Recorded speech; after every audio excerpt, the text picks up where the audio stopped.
Welcome back. If you're just joining us, we are talking about autism in the series Your Health in Your Hands.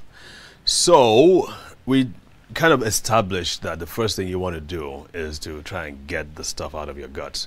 Now, you don't go crazy on me, because it's not just a question of just flushing your child's insides, because the healthy bacteria have to be there as well. So you don't want to just get rid of everything.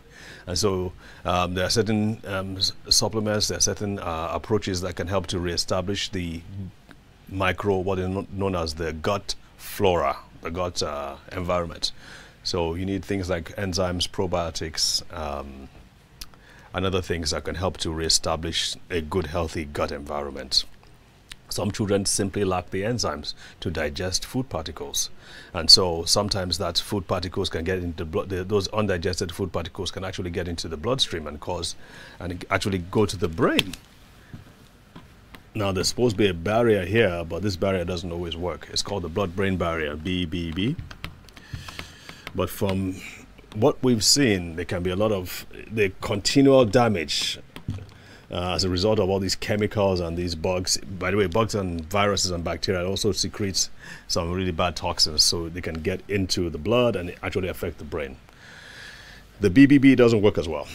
So once we've established that, the next step is also to heal the guts. So there might be produce anti-inflammatories to heal the walls of the gut so that they're not leaking.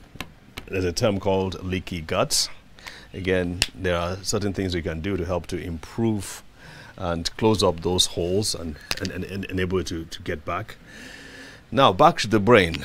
Once we've kind of like plugged this, again, this doesn't happen within a day or two. It could happen over a period of time, like 1 or 2 months. Once you've stopped these bad stuff from going up, the next thing that you can do, there are things that can help to remove heavy metals. There are things that can help to remove chemicals. And of course, the immune system. There's what is known as Neuro Inflammation. If you followed our last talks, you remember we talked about inflammation can happen to the arteries and to the blood vessels. Well, inflammation can also happen to the brain. The brain doesn't have any pain receptors, but it certainly can be affected by neuroinflammation, which is really caused by the immune system. Remember, I talked about it earlier that in my class on autism when I was a medical student, the main thing we were told was that autism is an autoimmune disorder. That in autism, the immune cells are attacking the body, especially attacking the gut and the brain.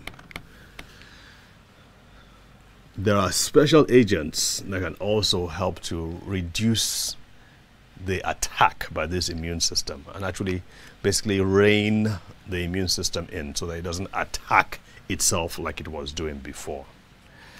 Now, in some cases, the child may have seizures.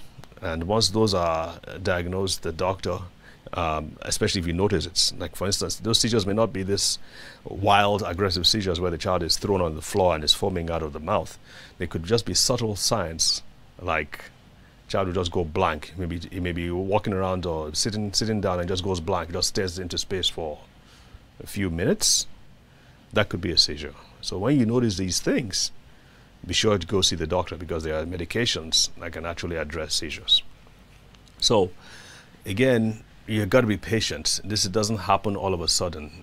These are just some of the things that we found out that can help kids who are dealing with these major issues. Once you get rid of the parasites and the worms and the viruses that are causing this problem, you will be shocked at how quickly these children begin to behave. Like some of the things that I get back from parents is that, well, for the first time ever, he's sitting down through an entire class, or they go to church and the child is sitting down through the church service. Before, the child was all over the place, running up and down. Other times, the child is like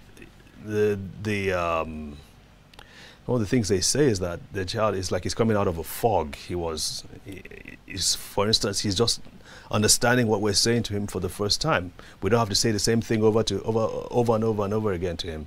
He's like he understands what we say when we say it once. Other children are always banging their heads against the walls. You find out that you remove this stuff, you don't see that head banging anymore. Fecal smearing. Some kids are not able to control their bladder. They just pee on themselves or they poop on themselves. You find that some of these things can actually be controlled and constrained once you begin to do the right thing and help these kids with autism.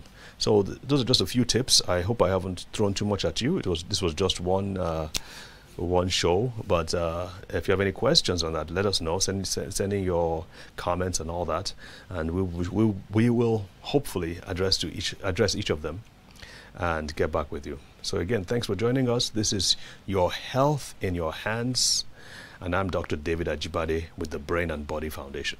Thank you.